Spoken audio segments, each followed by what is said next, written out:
Hello everyone.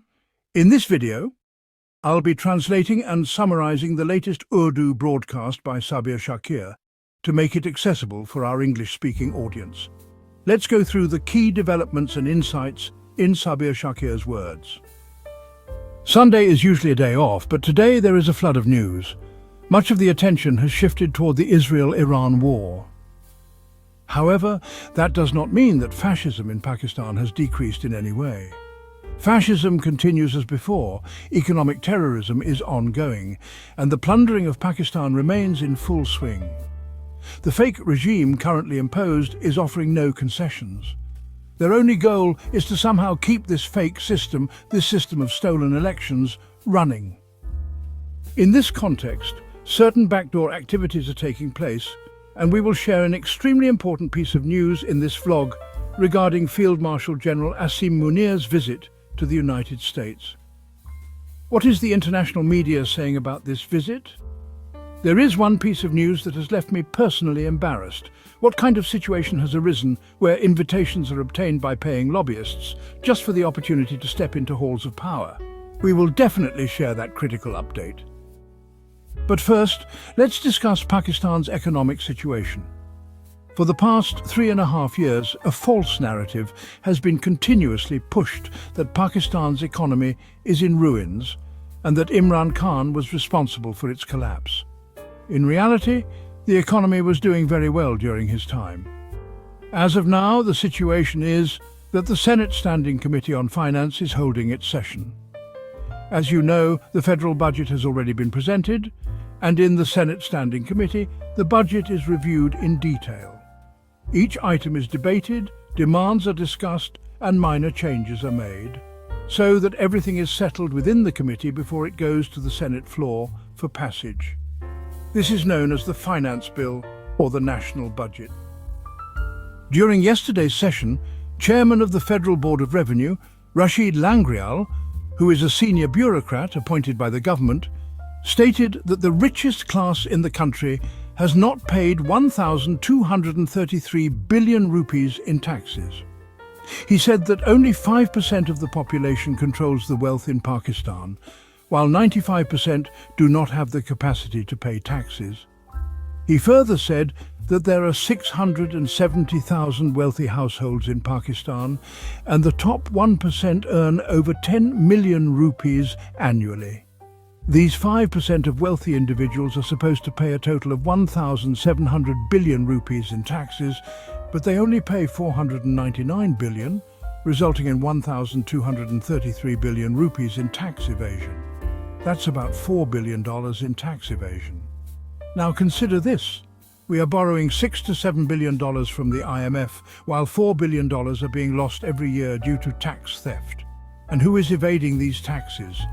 All the elite classes, top bureaucrats, wealthy businessmen, industrialists and politicians.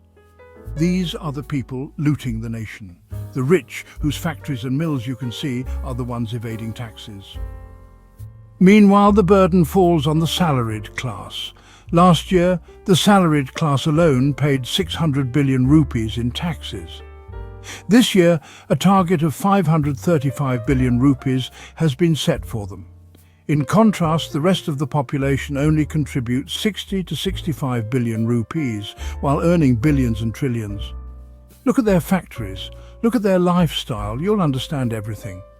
Previously, some tax relief had been given to the salaried class, but now that relief has been withdrawn. What's happening here? The reason is that the current regime has no priority to fix Pakistan, no plans for reforms, or to solve the problems of the common man. There's no intention of offering free education or healthcare. They have no goal to improve health services. Their only focus is Imran Khan, Pakistan Tehreek-e-Insaf, the media and the judiciary, especially the judiciary that still believes in the constitution and is considered independent. That's their target. Imran Khan had said earlier that instead of marching towards Islamabad, they would launch a nationwide protest movement, and slowly preparations for that movement have begun. Rallies are being held in Punjab, Karachi and across Sindh. These protests are happening, but due to the media control of the fake regime, they are not being covered. The regime has allocated large funds to buy media silence through advertising. The advertising budget has been doubled or even tripled. If it was 40 billion rupees before, it's now been increased to 80 to 100 billion rupees. You can imagine how this money will be looted. Whether any real work is done or not, TV and newspapers will be full of ads showing the faces of the ruling corrupt family. This is how the system will continue. But yesterday, protest rallies were held in Karachi, Sindh, Punjab, and a public gathering took place in Peshawar. A nationwide protest has been announced for June 22nd. Now moving forward, as long as the people do not come out onto the streets, this fake regime will not listen. They are a shameless class. Their only goal is to turn the people of Pakistan into animals, to snatch their rights and spend the collected taxes on themselves. It's now up to the people of Pakistan to decide whether they will come out or not. Because if they do not, rest assured that the coming days will be even harder for them. Now, to the big event that happened in the United States, in Washington, there's no good news for the Field Marshal General Asim Munir. He had embarked on this visit with great pomp and ceremony. Rumors were circulating that the visit was organized through lobbyists, but was being framed as an official visit. However, the latest news, reported by the Daily Guardian and the Economic Times, has now confirmed that the White House has denied inviting General Munir to any United States Army parade. They said no such invitation was issued to any foreigner. The White House clearly stated that General Asim Munir was not invited to the United States Army parade in Washington, putting an end to all speculation and backlash over alleged diplomatic missteps. This news has been officially released by the White House, and they have categorically denied that any such invitation was extended to the Pakistani army chief. The Economic Times also confirmed that no official visit was extended. If anything, it might have been a private visit. Whether he went or not has not been officially clarified. However, a major protest was held yesterday in front of the Pakistan embassy in Washington. Pakistanis from Canada, Europe, and all over the United States participated. It was a full-fledged power show, and for the first time in history, a protest was held in front of a Pakistani embassy against an army chief. Why was this protest held? What slogans were chanted? What banners were displayed? There were digital vans, trucks, and large posters demanding resignation from General Munir.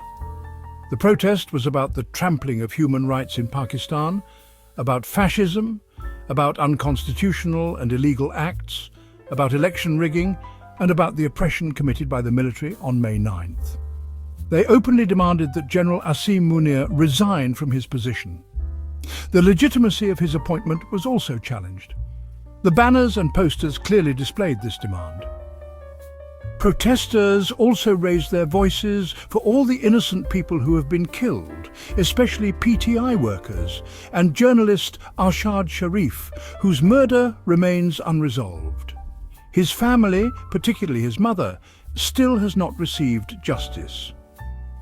Speeches were delivered by Sajjad Burki, Dr. Shahbaz Gill, and other local PTI leaders. Their collective demand was an end to fascism, restoration of the constitution, and revival of democracy in Pakistan. They all expressed sorrow that they had to protest like this, but said they were compelled to because the people of Pakistan are suffering, and Imran Khan, along with other PTI leaders and workers, are imprisoned.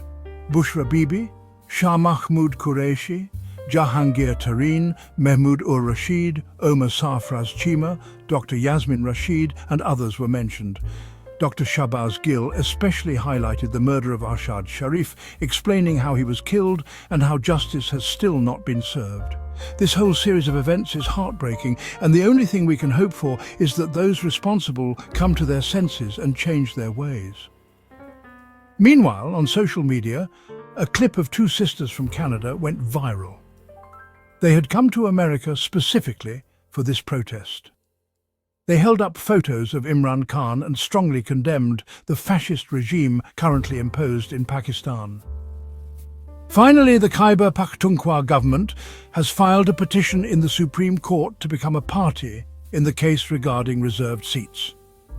This is because the hearings on this issue are about to resume next week.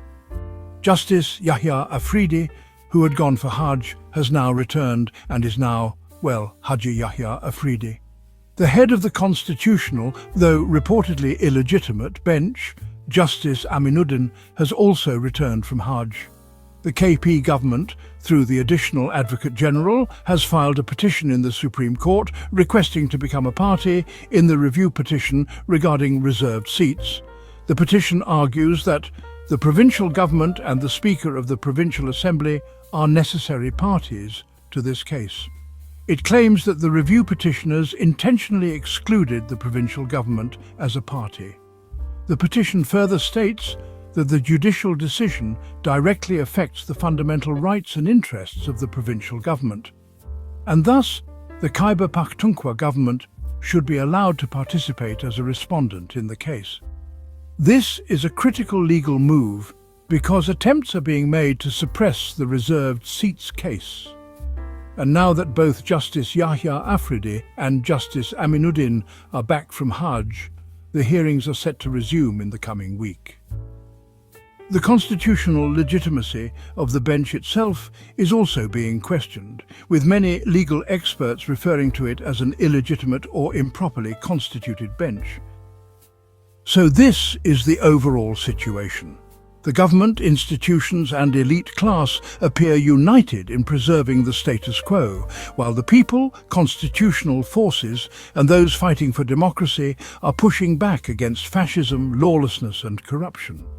The struggle is now reaching a critical point, both on the streets of Pakistan and in the corridors of international diplomacy and justice. The coming days are likely to be decisive in determining whether the people's will can overcome the power of entrenched institutions, or whether oppression and injustice will continue to rule unchecked. That wraps up our translation of Sabir Shakir's video. I hope this English version helped you understand his message better.